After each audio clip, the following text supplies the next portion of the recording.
Okay, good morning, everybody. Thank you for coming or tuning in today as fit. I'm Supervisor Kurt Hagman. I'm the chairman of the board. Today, we are providing a briefing on COVID-19 as it pertains to the County of San Bernardino. This includes our latest stats, the most important, our efforts to support our residents and our businesses during this time. If we could start today with sending our condolences to the families of the 67 people in our county, in addition to the many across the state, the United States, and the world who have lost their lives because of this disease. There's no doubt this is a hard time. It's hard for those fighting the disease.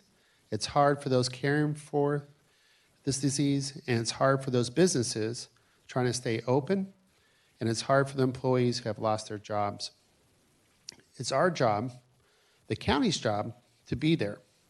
Our departments are working around the clock to ensure the county resources are available. Health, mental health, public safety, support services, we're here for them. It's also our job to communicate and make sure you know what's available for our residents and businesses. To that end, we are now providing comprehensive daily updates via email and our social channels that shares important news, information, and our resources. We will also be holding video briefings, just like this today, every Friday. We have also amplified our SBCovid19.com website to be comprehensive and answer your questions. And we have our resource line available at 909-387-3911. Today's briefing will address these following: where the County of San Bernardino stands today with COVID-19. This includes the latest statistics, how we are protecting our vulnerable nursing home patients, Arrowhead Medical Center modeling. Also, the county's plan for future and our priority to be there to support you. Accompanying me today are Director of Public Health, Trudy Raimundo, our emergency room physicians at Arrowhead Regional Medical Center, Dr. Pennington and Dr. Borger, and we also have our very own Sheriff, John McMahon, here to answer any questions. First, I'd like to introduce is Trudy Raimundo, Director of Public Health.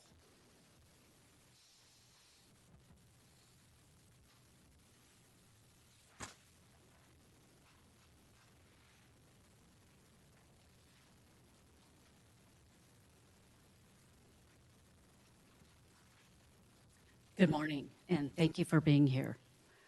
Since we confirmed our first case on March 15th, we've seen this disease quickly evolve and unfortunately quickly spread throughout our communities. As of today, we have over 1,400 confirmed positive cases and unfortunately 67 associated deaths. As we've seen it evolved as a local health department, we know we've had to quickly evolve and pivot as well in order to stay up with this disease. So I'd like to share two updates with you today that I think will be of interest to you. We know, and we've seen recently, that our skilled nursing facilities have been hit incredibly hard as a result of this pandemic.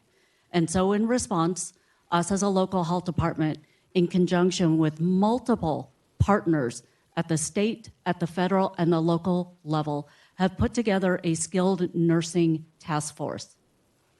That task force is really looking at achieving three major goals. The first one is creating an immediate response team that can quickly go out to sites whenever there's any sort of positive case or even a suspect case, or even sites that we might think may be at high risk for an outbreak. That response team is there to provide guidance. That response team will be intended to do an assessment of the site. They want to provide training and really an overall be able to provide support to that site. The second is we want to look to do more expanded and broad testing in our skilled nursing facilities. And that would include both residents and staff. And we're looking at targeting and focusing real resources in order to be able to do that. The third area is that we want to create what we're calling COVID centers of excellence. We hope that these centers of excellence can act as models for other sites throughout the county, but also act as sites where we know we have a level of confidence in them to be able to appropriately care for COVID-positive patients.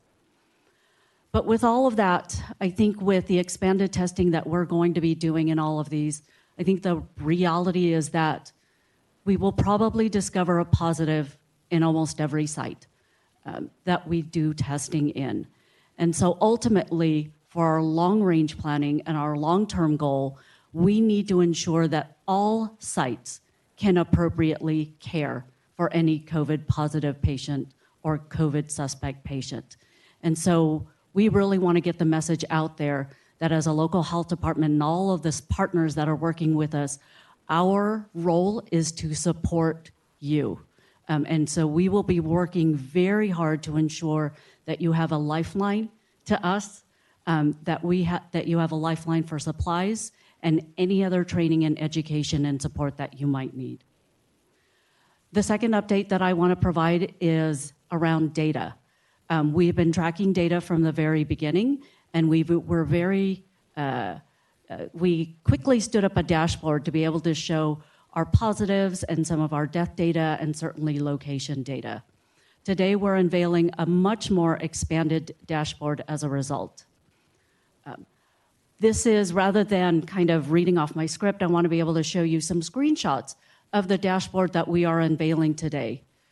We know that data is going to be critically important in order for us to kind of trace our way through those 6 indicators that were mentioned by the governor as he starts to look at modifying those stay-at-home orders. And so with this dashboard, what you see is we still talk about our confirmed cases. We still show the peaks in terms of our cases. We continue to show the locations of our positive cases. But what I want to be able to highlight are some of the new data points that we are going to be showing. As you can see, we have expanded the categories for age. For us, that is incredibly critical. We are also looking at now tracing our cases by race. We want to understand where the disparity lies so that we can do some targeted testing and some targeted outreach and education within those particular areas.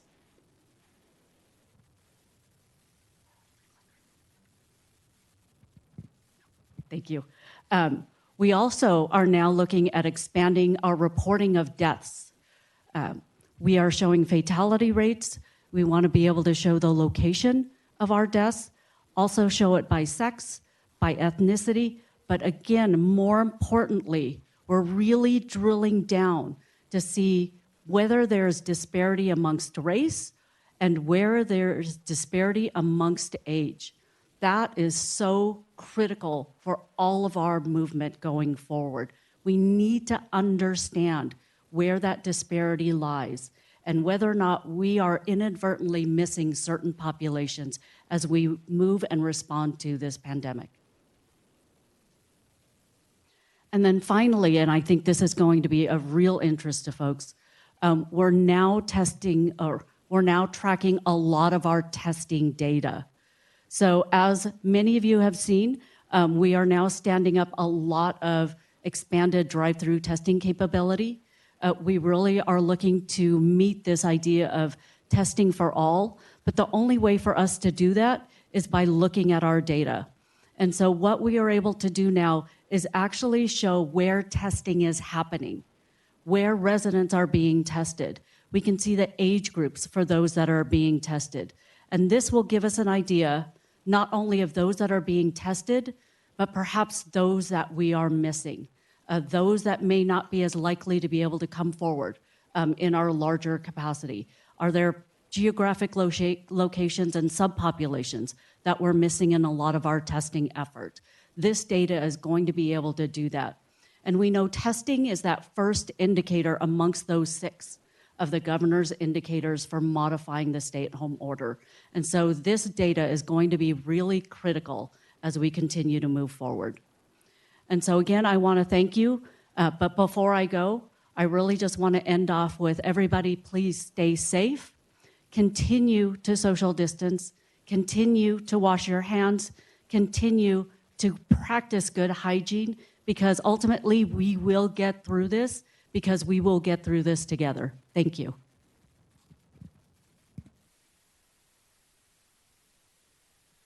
Thank you, Trudy, and thank you for all the work that Public Health is doing. It's my honor to bring two of our doctors to the emergency room at Arrowhead Medical Center. They're on the front lines of fighting our battle for us, Dr. Pennington and Dr. Borger, to explain about the modeling we have in San Bernardino County.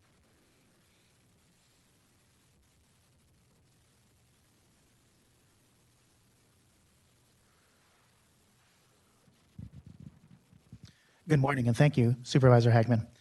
I wanted to take you through one of the areas that seems to be the most difficult for everyone when they look at the pandemic. I'm going to advance the slide here to the section that says models and projections. This area has caused a lot of people concern, and they've been confused when looking at the models out there. We're going to give you examples of 3 different models. The models that are being used, there are models at the federal level, the state level, and the local level. And you'll notice that there's a significant amount of variability in the models. These models have been changing regularly. And the one thing that I can tell you is that if you look at the models, if you roll the clock back 4 weeks or even 8 weeks ago, all of the models were predicting a very large wave of patients coming into the hospitals. And thankfully, this has not happened. You guys are doing your job. Physical distancing, the wearing of facial coverings, good hand washing has been key. And so just remember that you have been that key link in the chain of the pandemic survival. What you're doing is working for us, and it's working very, very well, and I need you to keep it up. You know, some of these assumptions in the models can create a wide and exponential variability. One of the things that you'll hear frequently referred to is doubling time. The doubling time in the community refers to the number of days that the virus can double or infect people in the community. When we started this, we were looking at double times of about 4.7 to 5 days. So that means that if 100 people were infected, in about 5 days, now we have 200 people infected, and so on. And so doubling time is a crucially important factor. Now, we know that by looking at cell phone data and the movement in our communities that you guys are staying at home. You are keeping your physical distance. And we found that our doubling time has now increased. And we're somewhere at between 8 to 10 days doubling time in the community. And this has had a huge impact on our models. I'm going to share with you 3 different models. The first one is what some people refer to, as the White House model. This is the one that you've probably seen most widely in the news. It's been there between March and April on several White House updates. And in this model, you see the different waves, and you see the large wave. And actually, this one was predicting a large wave earlier in the month on April 16th. And I want you to imagine that you're at the beach, and you're out in the water, and you're facing these different waves. That first wave would obviously be very overwhelming. The second wave is still an overwhelming wave, and believe it or not, we've even avoided the second wave. By physical distancing, by the use of the facial coverings, we now are down at that very bottom line. And that bottom line represents the fact that you're still out there, you're in the water, you're up to about here, but what we've been able to do is we've been effective in the communities, and we've been able to decrease the amount of patients that we're seeing in our hospitals. So this is a common model. This model does not allow individual user inputs, but it has been very effective as we've moved forward at predicting. It's one of many, though, and I want to show you just 2 more. This is a COVID Act Now model. This is a SEER model. It's got a big fancy term. It basically means those individuals that are suspected, those individuals that possibly exposed to the virus, those that are infected, and those are resistant. So it's a fancy mathematical equation to try to figure out who's been involved in this. And again, you'll see the same kind of things. You're going to see a large wave, and we haven't experienced that, thankfully. We've done a very good job. Remember, the governor in the beginning of March, on March 11th, basically had our large groups essentially stop at March 11th. And then on March 19th, we did what? We did the stay-at-home order, and so we shut down the schools. Those things have been totally key. And now, as you look at this model, you'll see that long, flat line that extends out towards May and even towards June. And that looks like what we've been experiencing. Now, locally here in San Bernardino, we're using the University of Pennsylvania, the Penn model projections. And you'll notice that, yes, we have truncated, or we've cut this model down a little bit. We're only giving you a look at our county-wide area up to about May 5th. And the reason that we did that is that we found when we looked at these models that many of the models predicted large numbers of patients that we just didn't see. We think that we are very good at being able to predict what's going to happen in the next 7 to 10 to 14 days, but we think that all of the models have limitations, and beyond that can actually start to have problems. So you will see on this model our number of deaths, ICU cases, our hospital census, and our confirmed cases that are happening throughout the county. But I will tell you, so far, we've been doing well. We've been above water. We have capacity in the hospitals. We have ICU capacity and ventilator capacity. But to give you those specific pieces of information, I'm going to introduce to you Dr. Rodney Borger. He's the chairman of the Department of Emergency Medicine at Arrowhead Regional Medical Center.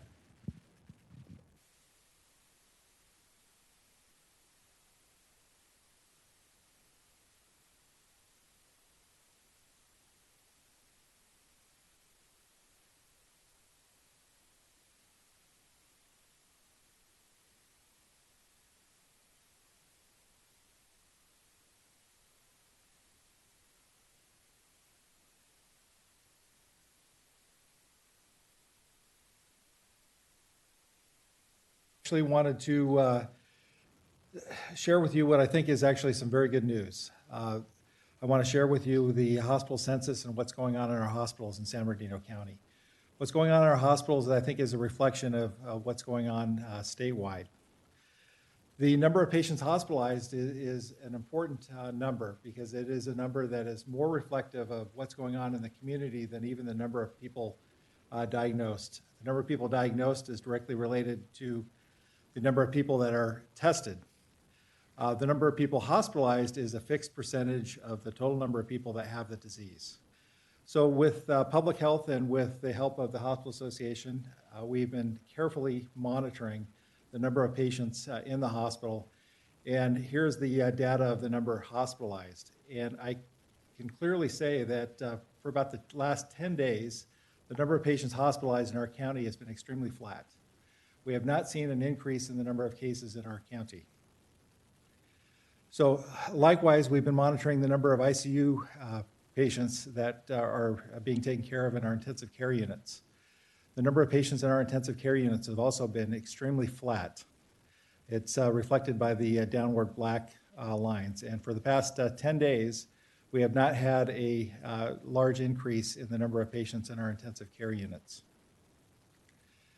There's been a lot of talk about ventilators and ventilator capacity in the news.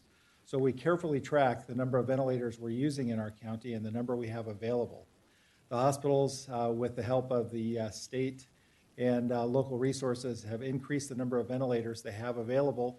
And currently, our ventilator capacity is there. We actually have the ability to take care of more patients should they become ill. So going back to hospital projections, this is just another shot of the good news. Since the past 7 or 8 days, we've been trending significantly below what our projections have been as far as the number of hospitalized patients, and we're nowhere near the surge capacity that we've created in our hospital system. We have excess surge capacity. As we have excess ICU capacity in our hospital systems, currently we have 60 or so COVID patients in our intensive care units, and we have the ability to hospitalize 300. So some final thoughts from the medical and hospital perspective. We need to stay the course and hold the line and do the things that have been having the most effect. The standard public health measures of diagnosis, isolation, and quarantine, and decreasing infection by hand washing, social distancing, and masking in public. Those have made a big difference and have allowed us to win this battle for now. We haven't won the war, but the battle is being fought, and we are winning by and have flattened the curve significantly and are starting to have maybe a little bit of downward trend. We are watching this every 7 days. Every day we get up and measure the number of patients in the hospitals so that we can actually have a very good feel for what's going on. And we can project over the next 7 to 10 days actually very accurately. If we see an upward trend, we'll sound the alarm. But we're going to watch and measure this very carefully. Now, while things are flat, while we have capacity, we need to continue to build more capacity. That capacity is both in the hospital and at alternative treatment sites, as well as building capacity in strike teams and teams going to nursing homes and developing, increased capacity where it's actually needed. And so with public health, we are actually doing that. So I'd like to say thank you to the community for doing such an excellent job. Thank you to the nurses and doctors in the hospitals that have been working so hard, taking care of the sick people and preparing capacity. We're going to keep this up and we're going to win this battle and win this war ultimately. Thank you.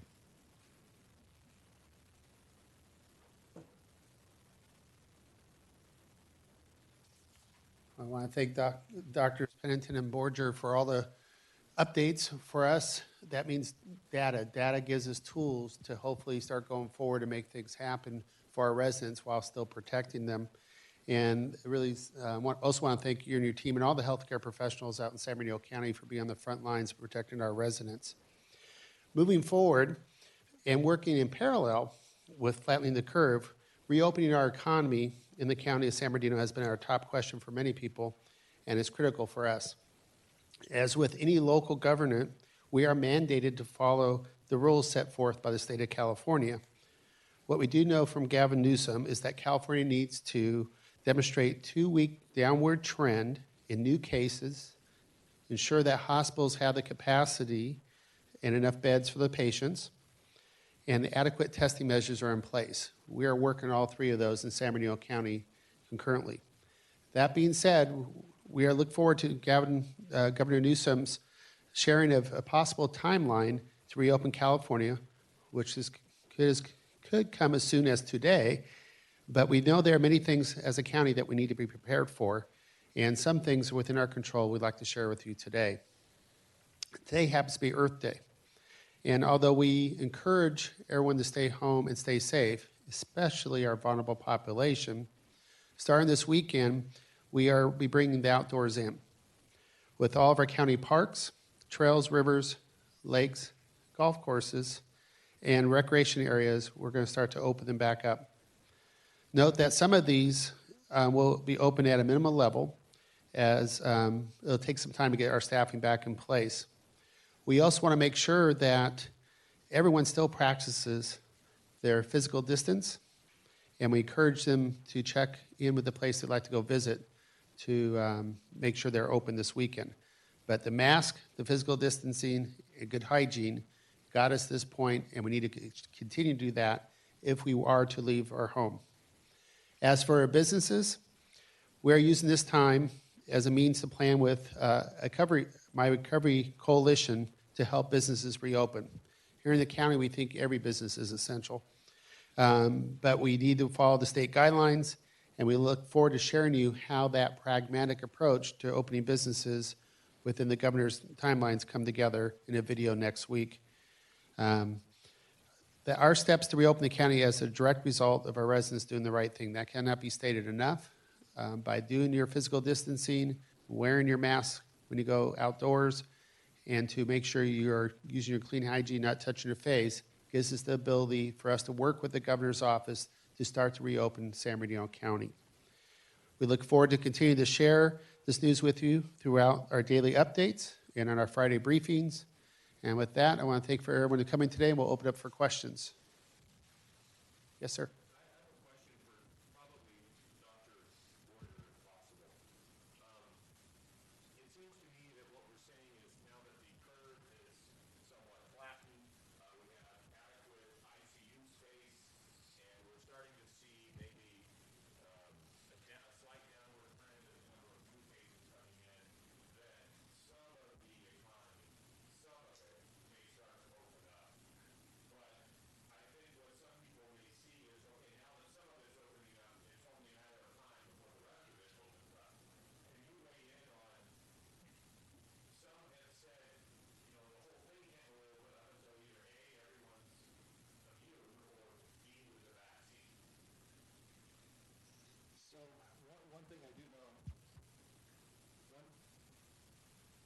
One thing I do know is the modeling in the past has been off. There have been projections that have been made, and some of them have not come to fruition. Part of that is because we've changed what we do and how we act. What I don't want to do is predict too far into the future. What I do know is we can roughly estimate what's going on in the next 7 to 10 days, but we're going to need to take this day by day. We're going to need to watch to see as we start to open things up, is that going to cause an increase in hospitalizations? We have the data down so well that we're watching this on a day-by-day basis. So we'll have an early warning as to if what we're doing is creating a problem, and we'll be able to act.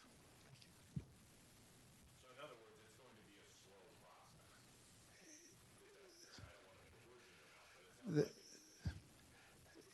slow process.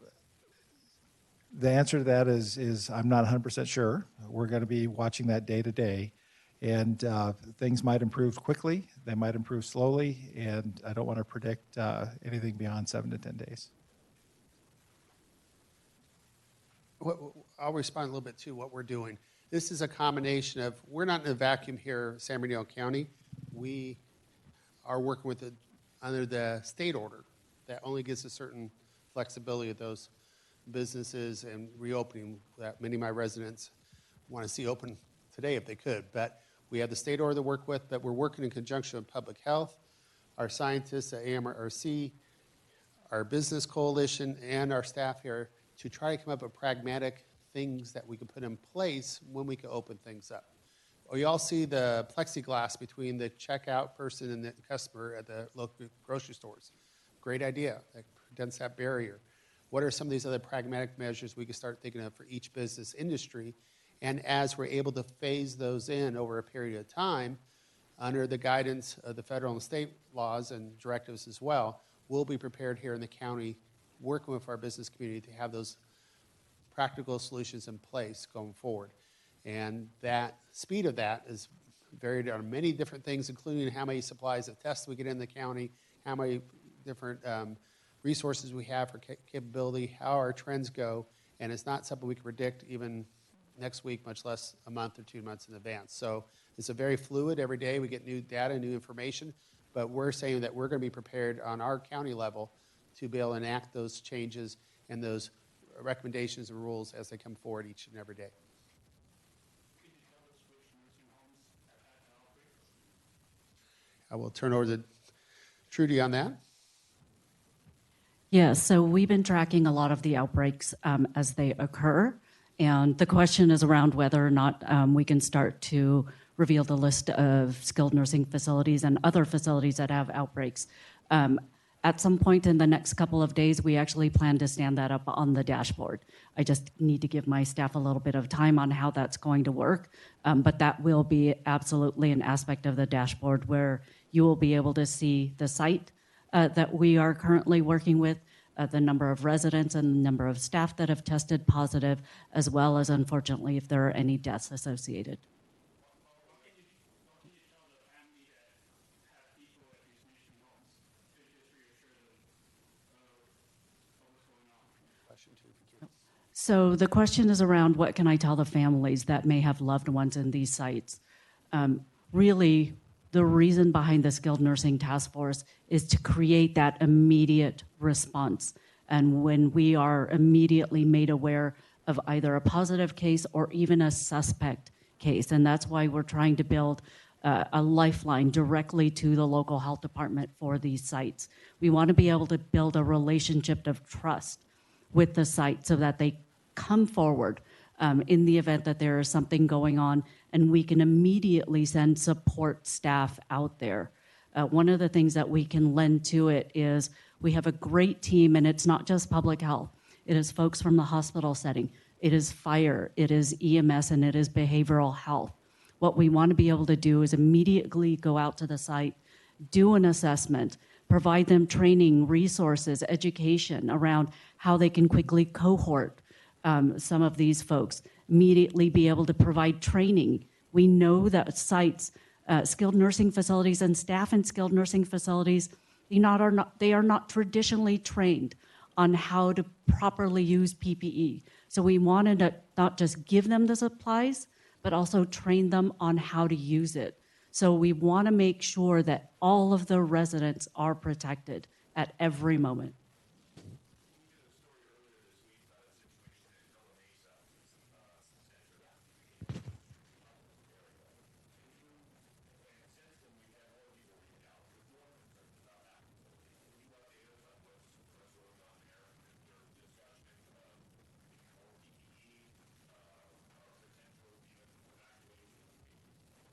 Yes, so the question is around Villa Mesa, which is a site in Upland.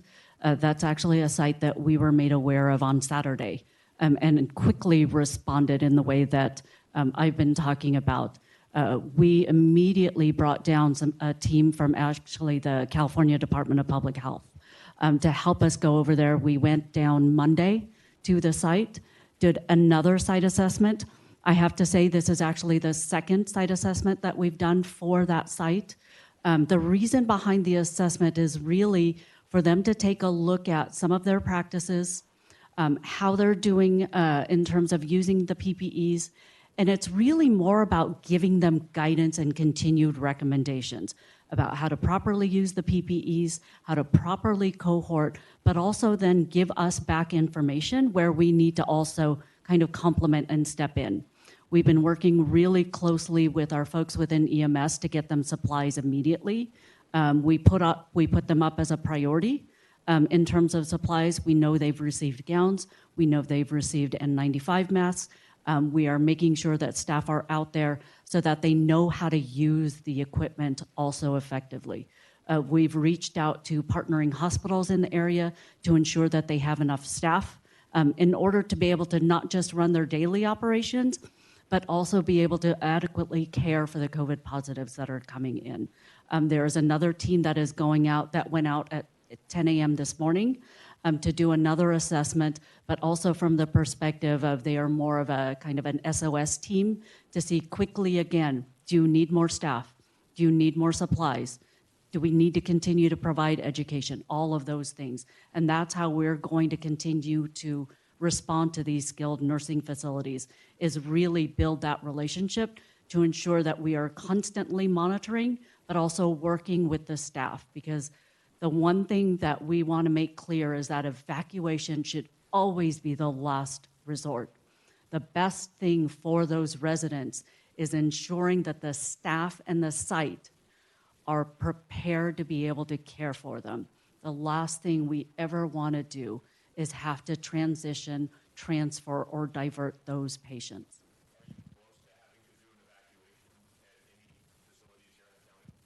We have not.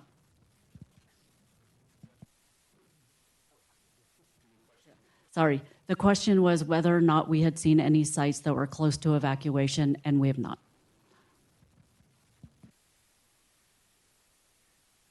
I also want to commend Trudy and her team. I was one that got some information from our social media about the problem on my district in the Upland facility at 12 or 1 o'clock in the afternoon on Saturday.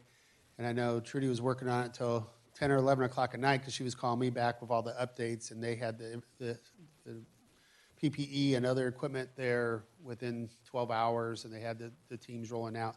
So it's really a task force type of treatment that they're doing. They're a trauma team that goes out, and it doesn't matter what day or night, day of the week, time of day, they're rolling on it all the time. So thank you.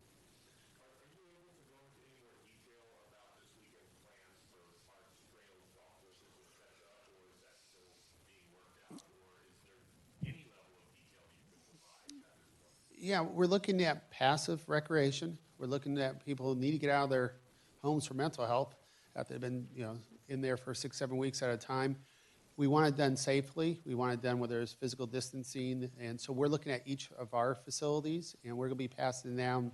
We had a conference call with the city managers this morning each jurisdiction will have their own kind of preview of what they're prepared for.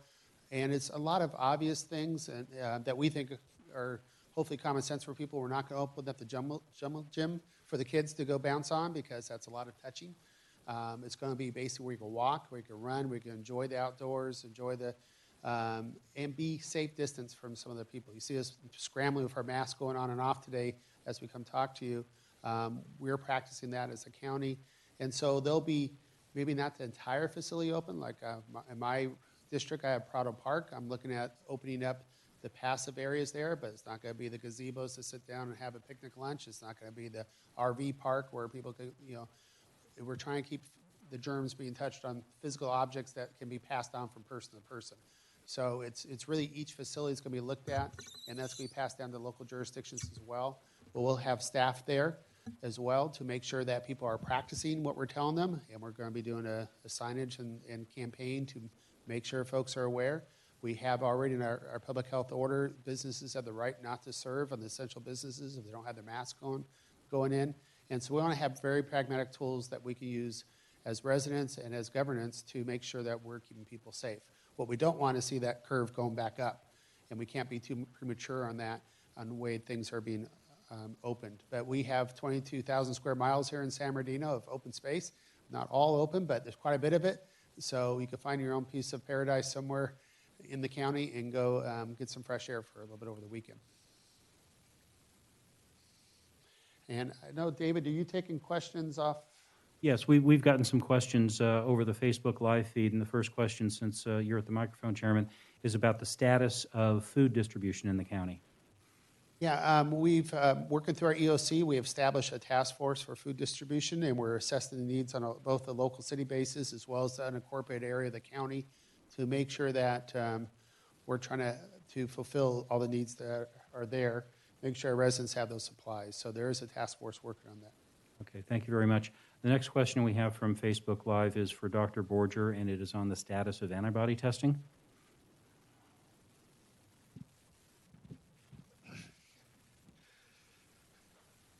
So antibody testing is a very important question, and it's going to be, I think, key to some of our future decisions. The problem right now we have with antibody testing is there are multiple different tests by multiple different companies, all of varying quality, and what we want to do is make sure that when we tell people something that they can actually count on it. Right now, the best antibody testing can roughly tell if you're 85 to 90% sure that somebody has actually had COVID. There's a 5 to 15% chance that the tests are falsely positive because some of them react with fairly benign cousin coronaviruses that just cause the common cold. So the last thing we want to do is tell people that they are potentially immune or they really had the disease when they did not. Now, in saying that, there are many tests coming out that are better and better every day or every week. I also personally feel that more information is better than less. So if we start rolling out antibodies testing, we need to make sure that the public is aware of the limitations of the tests. But testing is really what we need to be doing in all venues and of all different types. Thank you. Okay, and the last question I have so far, anyways, from Facebook Live is for Ms. Raimundo. When will San Bernardino County start testing everyone, regardless of symptoms, like other counties are doing? Quite honestly, I'm hoping very soon. We are also in the midst of modifying our testing criteria. We've continuously evolved our testing criteria from the very beginning. As many of you know, we followed very strict CDC guidance at first that really looked at symptomatic and certain populations for testing. As we're moving through our much more expanded community testing through our drive-thrus and things like that, we've actually narrowed it down to whether or not you have any of the symptoms that you can go through, and or if you are just over 65, recognizing that as a very critical, very important, vulnerable population that we want to be able to test irrespective. As we see more testing resources come into the county, because the bottom line is that's what it's always going to be dependent on, as we see more resources become available to the county, I would like to see expanded testing for the entire community. And for me, testing is going to be really important because right now, with the limited capacity that we've had, we don't know the extent of the disease. And I think that's why it is truly that first indicator in even the governor's plan for modifying stay-at-home orders. So we need to get that testing capacity out there. We need to expand it out from not just symptomatic, but also in order for us to understand the extent of it in our community, we need to open it up to those that may not have symptoms as well. But again, that's all. It's going to be predicated on ensuring that we have adequate supplies. But once we do that, I fully intend to be able to make that available.